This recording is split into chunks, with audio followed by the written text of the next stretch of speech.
Hello, myself Rajiv Singh and welcome to my YouTube channel and today's topic is spectroscopy. हम बात करेंगे आज spectroscopy की और स्पेक्ट्रोस्कोपी का हम बेस रखेंगे CSIR नेट का। हम बेसिकली बात करेंगे नेट के लिए और नेट के लिए स्पेक्ट्रोस्कोपी बहुत इंपॉर्टेंट टॉपिक है। टॉपिक क्या पूरा अपना पूरा दुनिया है इसको, ठीक है। इसका जो वेटेज है वो 30 to 35 मार्क्स का होता है। इसमें CSIR नेट में सोचिए कितना हो गया, 200 में से 30 to 35 मार्क्स कितनी वैल्यू रखते होंगे केवल स्पेक्ट्रोस्कोपी की, ठीक है। स्पेक्ट्रोस्कोपी होती क्या है उसे जानने से पहले थोड़ा हम कुछ और देखते हैं। हम बात करेंगे यहाँ पर आइडेंटिफिकेशन ऑफ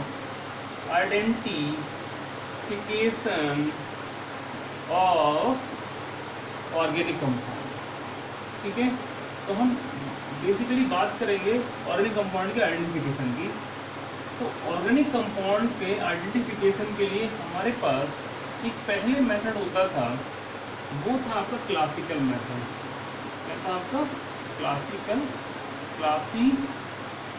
मेथड, ठीक है। और ठीक है, इस क्लासिकल मेथड में क्या होता था कि हमने कोई मैटर लिया है, ऑर्गेनिक कंपाउंड लिया, उसकी हम पहले निकालते थे उसमें कौन कौन से एलिमेंट प्रेजेंट है, कौन कौन से एलिमेंट उसमें प्रेजेंट हैं। तो उसकी हम करते थे क्वालिटेटिव एनालिसिस। क्या करते थे? Qualitative analysis. याद होगा ये 12th में बहुत इसलिए पढ़ाए जाते हैं, 11th-12th में, ठीक है। क्वालिटेटिव एनालिसिस इसमें हम करते थे डिटेक्शन ऑफ एलिमेंट को डिटेक्ट करते थे उस कंपाउंड में कौन कौन से एलिमेंट प्रेजेंट है। जैसे उसमें कार्बन है, हाइड्रोजन है, फास्फोरस यानी कोई भी हेलोजन है, सल्फर है, फास्फोरस है, ठीक है। एलिमेंट को डिटेक्ट करते थे और एलिमेंट के डिटेक्ट होने के बाद में कौन कौन से एलिमेंट हैं, डिटेक्ट होने के बाद में उनके मालूम करते थे हम अमाउंट। और अमाउंट भी हम यूज़ करते थे, वो थी आपकी क्वांटिटेटिव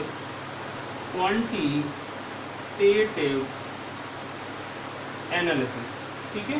क्वांटिटी निकालते थे, means percentage of particular element, ठीक है। और यहाँ पर इसकी परसेंटेज निकालने के बाद में, नहीं अमाउंट निकालने के बाद में हम क्या करते थे, यहाँ पर इसका हम निकालते थे एम्पेरिकल फार्मूला। और एम्पेरिकल फार्मूला निकालने के बाद में फिर हम यहाँ निकालते थे, वो था आपका मॉलिक्यूलर फार्मूला। क्या निकालते थे? Molecular formula. अब बहुत लंबा प्रोसेस हो गया आपका, इनको ये पहले ये करो, फिर ये करो, फिर ये करो, फिर ये करो, बहुत लंबा प्रोसेस आपका हो गया। तो दिक्कत क्या थी इसके साथ में, ये मेथड क्या था, टाइम कंज्यूमिंग बहुत था, ठीक है। ये टाइम कंज्यूमिंग था, बहुत टाइम लेता था, तो हमें है जल्दी ज़रूरत, बहुत टाइम लेता है, ठीक है। एक आपका ये लेस एक्यूरेट था, क्या था आपका? लेस एक्यूरेट, ठीक है। और एक था आपका इसमें अमाउंट का बहुत वेस्टेज होता था, अमाउंट की रिक्वायरमेंट बहुत होती थी, वेस्टेज अमाउंट आपका होता था यहाँ पर, ठीक है। तो ये आजकल फ़िलहाल आपका यूज़ नहीं होता, कहीं होता हुआ तो अलग बात है, ठीक है। तो इसकी जगह पे एक नया मेथड आया, एक मॉडर्न टेक्नोलॉजी आई, टेक्निक आई, वो कहलाई स्पेक्ट्रोस्कोपी। क्या होती है वो? स्पेक्ट्रोस्कोपी, ठीक है।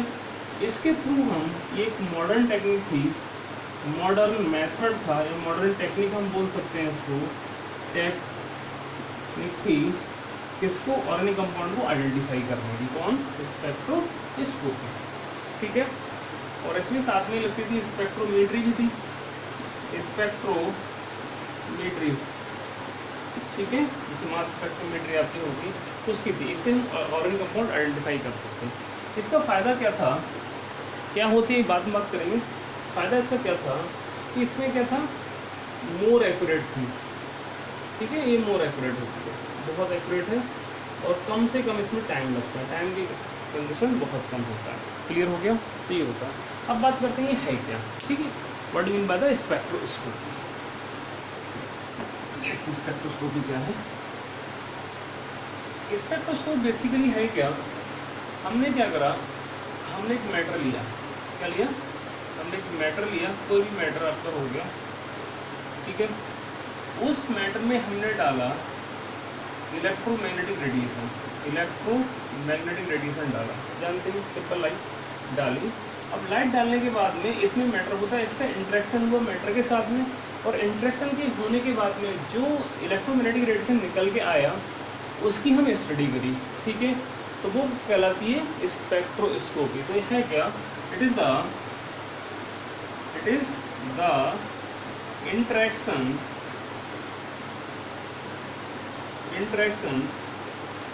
of matter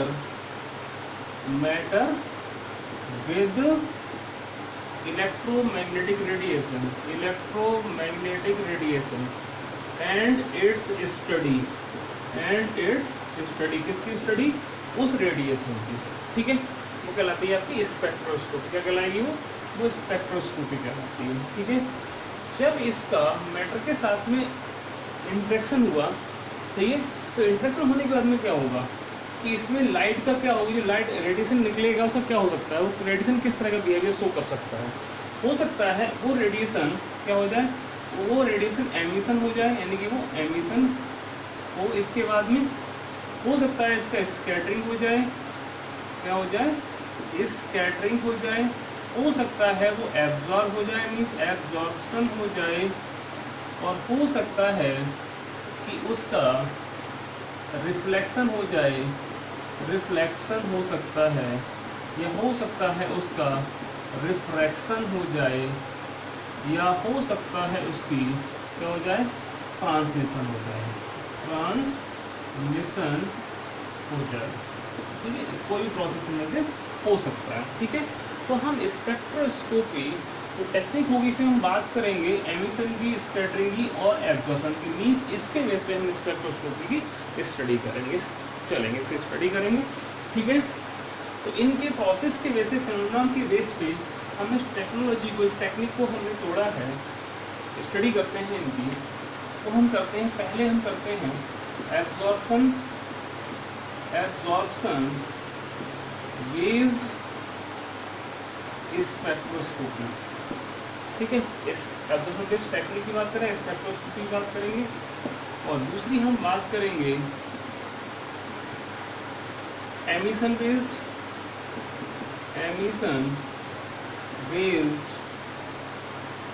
स्पेक्ट्रोस्कोपी की, और थर्ड हम जो बात करेंगे यहाँ पर वो बात करेंगे स्कैटरिंग बेस्ड